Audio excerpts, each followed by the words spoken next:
Hey everyone, welcome back to the Resource Nexus podcast. Before we dive in, be sure to check out the article linked in the description at theresourcenexus.com. We go deeper into today's topic with extra projected stats and analysis you won't want to miss. Alright, let's get into it. What if? If you're a sports fan, this has to be the biggest, burning, unanswered question of all time. I've thought about it a lot. Especially what might have happened in 1994, 1995, and 1999. There really aren't many other examples of a healthy, elite player just walking away at 30 years old. It was, would, and still is, completely unprecedented. Now, there have always been conspiracies about a gambling suspension. Personally, I don't buy it at all. It doesn't even make logical sense to ban the NBA's biggest cash cow. Occam's razor applies here. The simplest explanation is usually the correct one, and to me it's obvious. The death of his father was a traumatic, life-altering event. That alone makes his decision to step away understandable. If his father hadn't been murdered, I genuinely don't think he retires. I don't think he touches baseball. But even in this alternate history, I'm skeptical that he would have played until 40 if he never retired the first time. He probably still walks away around 35 to 37, just like his second retirement, given the last dance situation. I could even see the last dance playing out the same way, and him coming back again with Washington, no different. The part of the story that really grinds my gears, though, is how the Bulls got cheap and dismantled the dynasty. As a fan back then, that was the most frustrating thing. You want to see a natural ending. See how far they could take it. See if they could squeeze out one more run. We're going to dive into that here. And hey, I've got one other team in mind, a very viable squad Jordan could have joined in 1998 to 99. I think he might have, if nudged the right way, watching The Last Dance. He even said he didn't want to retire at 35. So I believe, pull with the right push, he could have returned for another year or two in 1999 or 2000. We'll get to that later in this series. But for now, let's rewind to 1994. The 1994 roster looked a lot like the 93 championship team. The biggest change, Stacey King was traded for Luke Longley mid-season. Definitely an upgrade. Then there was Pete Myers, a 30-year-old journeyman who had been out of the league for 2 years, playing in Italy. In October, they dusted him off and plugged him in as Jordan's replacement. That was the best they could do after MJ's sudden exit. Myers ended up starting 81 games and averaging 7.9 points per game. Yeah. On a brighter note, Tony Kukoc finally came over from Europe. Now, I was 15 at the time, and from what I remember, before digging back in, Kukoc was solid and helped offset the loss of Jordan. But honestly, my expectations were sky high from reading that Sports Illustrated piece years earlier. They called him a 6'11 point guard from Europe, made him sound like the next Magic Johnson, and that buzzer beater in the playoffs, the one where Pippen was pouting on the bench, probably made Kukoc seem even better than he was. But here's the reality. As a 25-year-old rookie adjusting to the NBA, Kukoc was just okay. He averaged 10.9 points per game, shot below 50% true shooting, had a 15 PER, and only scored 8.6 a game in that 7-game series against the Knicks. Playable? Sure. But not making up for Jordan's usage, playing 24 minutes off the bench. And Myers? Straight up trash. I mean, the guy was out of the league for a reason. He had a 10 PER and a -4 net rating. So yeah, adding Jordan back to that team would have been a massive upgrade. He would have taken the lion's share of those minutes. Now, Pippen, as we all remember, had a career year. He picked up a lot of the slack as the offensive engine, but his jump statistically, not that much more than Horace Grant's. Grant doesn't get enough credit. He really stepped up from the previous year and was a major factor in keeping the Bulls in contention. Armstrong, all-star but undeserved. His stats and impact were basically the same, just played 3 more minutes per game. Longley was better than King by a wide margin, and the addition of Steve Kerr made up for the sharp decline of John Paxson, who barely played that year.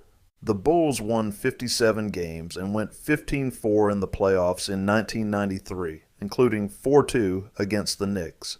In 1994, they won 55 games and lost to the Knicks in 7 in the second round. New York went to the finals and lost to the Rockets in 7. These Jordanless Bulls were still right there, and seeing them with Pippen as the top dog, that was fascinating. Definitely helped Pippen's legacy.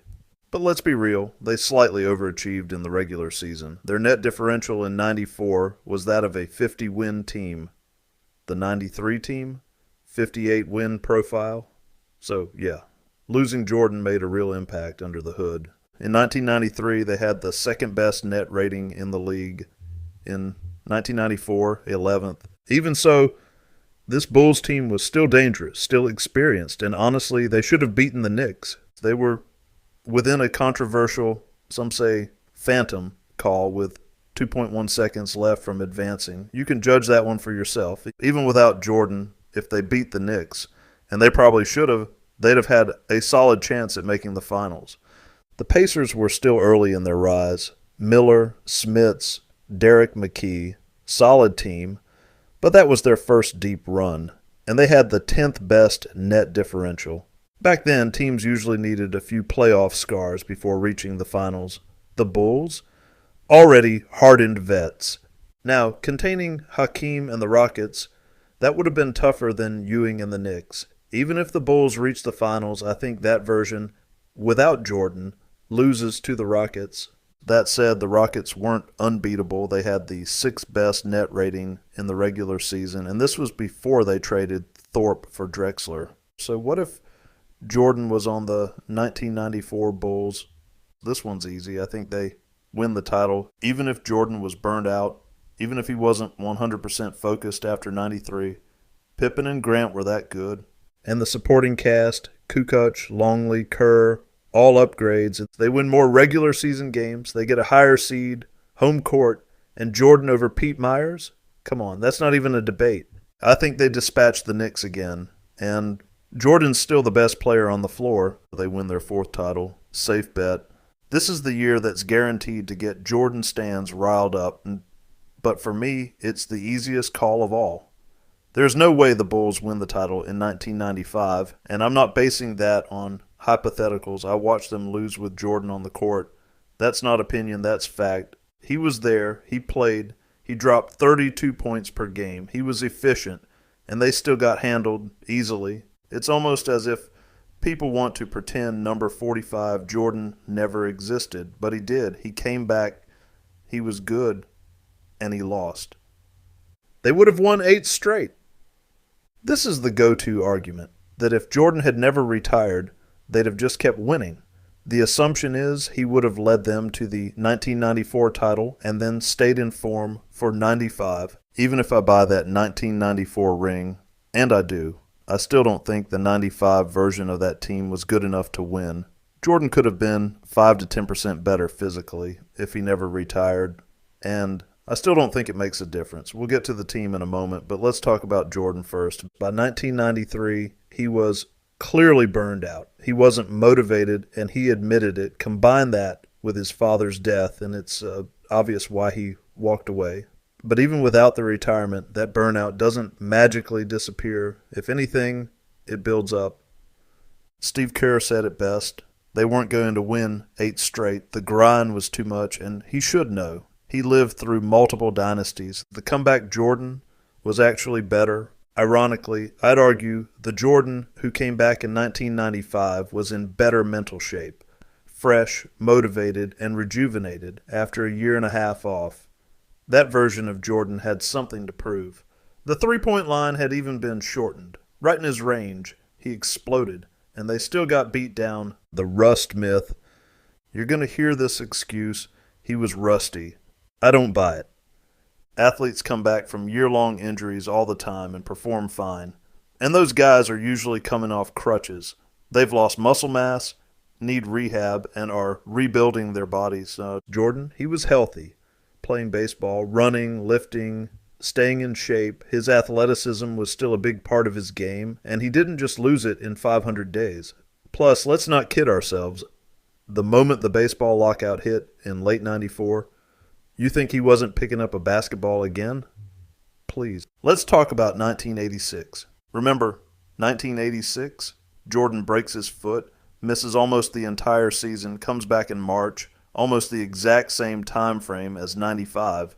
And what does he do? He drops 63 on the Celtics in the playoffs. So no, time off wasn't a problem then. It wasn't a problem now. 45, Jordan was still Jordan. People love to dismiss number 45, Jordan, but he dropped 55 on the Knicks in his 5th game back. By game 2, he was already scoring 27 points in 26 minutes. He averaged nearly 30 points per game in March on .525 true shooting, and the Bulls went 13-4 with him in the lineup. That wasn't rust. That was Jordan being Jordan. Yes, he slumped a bit in April, but players slump all the time. More likely, defenses adjusted to him.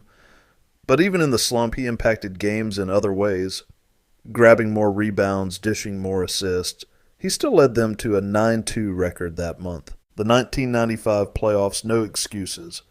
Come playoff time, Jordan was locked in. The Bulls rolled through the 4-seed Hornets in 4 games. Jordan averaged 32.3 points, 6.5 rebounds, 5.8 assists, 2 steals on .585 true shooting. That's elite. The Bulls were now 16-5 since his return. Then came the Orlando Magic. Jordan still played well, 31.5 points, 6.5 rebounds, 3.7 assists, 2.5 blocks, 1.8 steals on .539 true shooting. They lost in 6. And again, no excuses. This was peak Jordan's. This series wasn't some blip. It wasn't like he vanished.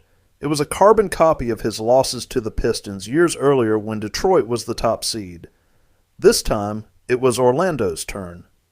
The Bulls just weren't that good. Let's be honest, that 1995 team just wasn't title caliber. No Horace Grant, who was ironically on the Magic now. The Bulls were barely above at 500, 34-31. Before Jordan returned, Kukoc was developing, but he wasn't replacing Grant's defense and rebounding. Rodman would do that next year in one of the biggest trade steals ever. Ron Harper was added to fill Jordan's void, and while he'd become a huge part of the next three-peat, his presence in 95 didn't make this team elite. Conclusion: no asterisk, no rust, just reality. Jordan came back with time. He was fresh, he was good, and he lost. Stop rewriting history. The Magic were better, and Jordan's return wasn't enough. That version of the Bulls, even with Jordan, was not a championship team. 1999. What if Jordan ran it back? After watching The Last Dance, I came away thinking, even if Jordan never retired the first time, he probably still walks away in 1998 just with 7 championships instead of 6. What also became pretty clear, if MJ had really pushed the Bulls to stay together for one more year, he likely could have made that happen. He's even said he didn't want to retire in 1999 and would eventually come back, which tells me that wasn't just revisionist lip service 2 decades later. That was real. That was the mindset at the time. Scenario 1, what if Jordan came back to the Bulls in 1999 and they ran it back? There's a lot to unpack here. In 1999, you've got 3 major forces at play. The regression of an aging Bulls roster, the chaos of the lockout season, and of course, Jordan's infamous cigar cutter injury. Number 1, the cigar injury.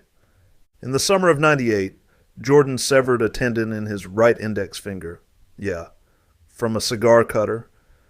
He had surgery and was out for about 2 months. He later said it lingered for a year, making it tough to palm the ball or pick it up off the dribble like he used to. He claimed it didn't affect his shooting, though. Now, Jordan's massive hands and his palm fake game were legendary. It mattered. But flash forward 3 years, even with that repaired finger and a 38-year-old body, he still averaged 25.6 points, 6.3 boards, and 5.4 assists with the Wizards. They were 26-21 and riding a 7-game win streak before he tore his meniscus. Diminished? Sure. But still highly effective. So I think it's fair to say the finger issue in 1999 would have been comparable to 2001 to 2002, a minor limitation but nothing that derails his game. Plus, the season didn't even start until early February due to the lockout, meaning if he'd had surgery a little sooner, he's definitely back by the playoffs. Number 2, the lockout season. The 99 season didn't start until February, squeezing 50 games into just 3 months. But here's the thing, that might have actually helped the Bulls. Jordan gets extra time to heal. The older core gets what amounts to a mini off-season vacation, less wear and tear. And only 50 games instead of the full 82-game grind? That's a win. This was a veteran team. They didn't need a preseason or time to build chemistry. They could have rolled into the playoffs fresh, maybe even fresher than they were in 98, and secured a good seed without burning out. 3. Regression and decline. Now this is the real problem with a 1999 second last dance. Let's start with Scottie Pippen. His scoring dropped from 19.1 points to 14.5 with the Rockets. His PER fell from 20.4 to 16.8. That's a major slide for a guy who was supposed to be the second option. Could he have looked better staying in the Bulls system? Yeah, probably. Familiar teammates, defined roles, but the questions about whether he could still be that guy were real. He did have a 37-point explosion in the playoffs, but also had a 3-point clunker the game before, so it's not exactly a clear answer. And if Pippen couldn't step up, Kukoc would have had to. He tried that role with the Baby Bulls at age 30, and let's just say it wasn't ideal. His true shooting dropped below .500. But maybe, just maybe, with MJ drawing attention, Kukoc could have looked better as a complementary weapon. Then there's Rodman. After 98, the wheels came off. He played 23 games with the Lakers before they cut him loose, then 12 with the Mavs, and that was it. Gone in 2 years. To be fair, he was still effective at rebounding. That's all he was doing at that point, and his rebound rate stayed solid, but offensively, 0. His PER dropped from around 12 with the Bulls to 8 in those final seasons. Could the Bulls' structure have kept him in line for another year or two? I think so. But they would have needed every ounce of his focus, especially with Duncan and Robinson looming. The role players, let's be honest. The Bulls were cheap. If they did agree to run it back, the supporting cast would have looked different. Ownership didn't want to pay anyone. Even if Jordan convinced them to hold their nose and pay Pippen, guys like Longley, Kerr, and Buechler were probably still gone. And honestly, that might have been the right move. Those guys used the three-peat hype to cash out and got overpaid.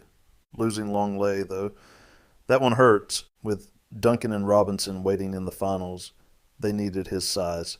He likely gets replaced by 33-year-old Mark Bryant, along with Dickie Simpkins and Bill Winnington. Sprinkle in the fragile mental state of 37-year-old Rodman, and you've got a front line that's seriously overmatched. Tim Duncan and David Robinson, yeah, they'd feast. Jordan and Pippen were still strong defenders, but their greatness is wasted chasing around Sean Elliott and Mario Ealy. And those guys, they could hit just enough shots to make Chicago pay if they dared to double the bigs. MJ at 36 might still be capable of greatness, but saving this version of the Bulls from that Spurs team, that's a tall order. Final take. In my opinion, this matchup is just brutal for the Bulls. San Antonio's strengths lined up perfectly with Chicago's weaknesses. You can only do so much with Jordan and Pippen if your post defense is made of duct tape and hope. Would MJ have gone down swinging? Of course. Could they have maybe pulled it off? Maybe. But more likely, the run ends in 99, not with a title, but with Duncan and Robinson hoisting the trophy and a new dynasty starting to take shape. The conclusion of the Bulls dynasty. I do think the Bulls would have had a normal, dominant regular season in 1999. The lockout actually helps them here. Shorter season, longer rest. I think they would have cruised through the East just like the 8th seed Knicks did that year, but I don't think they beat the Spurs in the finals. That would have been an epic series, one of those all-timers, and it would have been a fitting passing of the baton to a young Tim Duncan, who went on to carry the league for the next 15 years and win 5 titles. You want to see someone beat the man? That was the moment. Now, seeing the Spurs and Lakers dynasties forming in 98, that was probably what broke the Bulls up. It was only a matter of time. There was a small chance if they made the finals in 99 and pushed the Spurs or even won it, maybe they'd run it back one more time in 2000. But even then, it was almost certainly the end.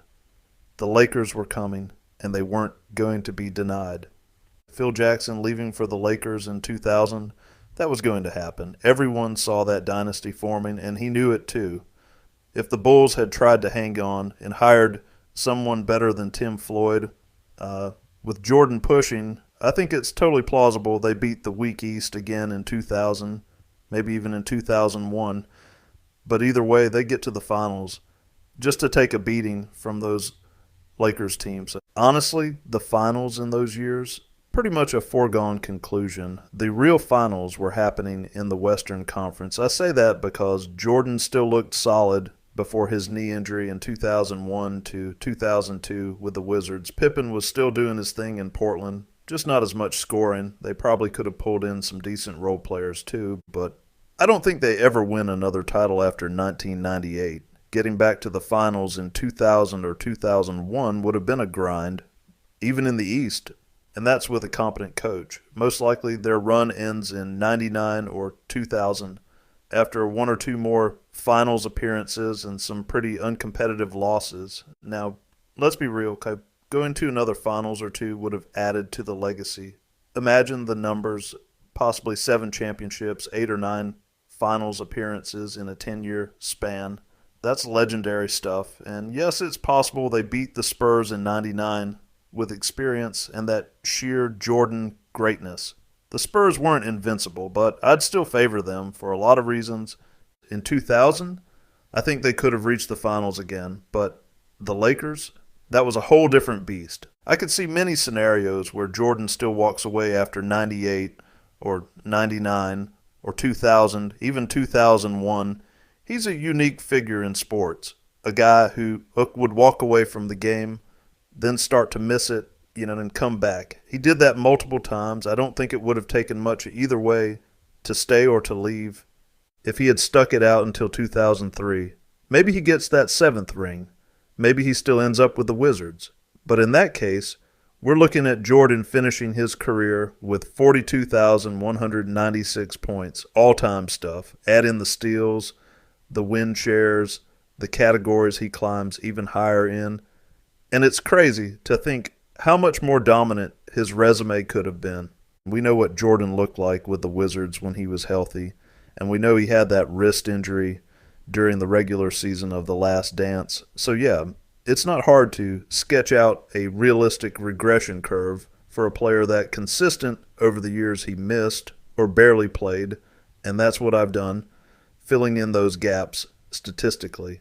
Jordan's career was one of the 2 greatest ever, but in a lot of ways, it's still an enigma. What could have been in those 5 seasons he stepped away while still playing at an elite level, is wild to imagine.